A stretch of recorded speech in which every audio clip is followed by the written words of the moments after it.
Oh, anak, tawagin mo na yung kuya mo. Sabihin mo nandito na ako. Wala po si kuya. Ha? Nay, ngayon ko lang po ito sasabihin sa inyo. Lagi po siya wala. Hindi naman pumapasok. Lagi na lang naglalaro ng bilyar. Oh!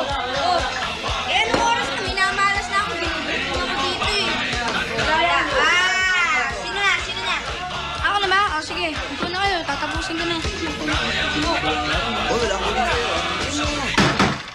Alam mo bang paglaloko ka sa sugal, hanggang paglaki mo, maluloko ka na dyan? Hanggang magkaasawa ka na, magkaanak ka na, mapapabayaan mo yung buhay mo! Maluloko yung buhay mo! Huwag ko naman sasigawan, oh! Hindi ka mo kinakausap ko! Ikaw din naman na ginagawa mo ang gusto mo! Eh, ba't kami hindi pwede? Wala akong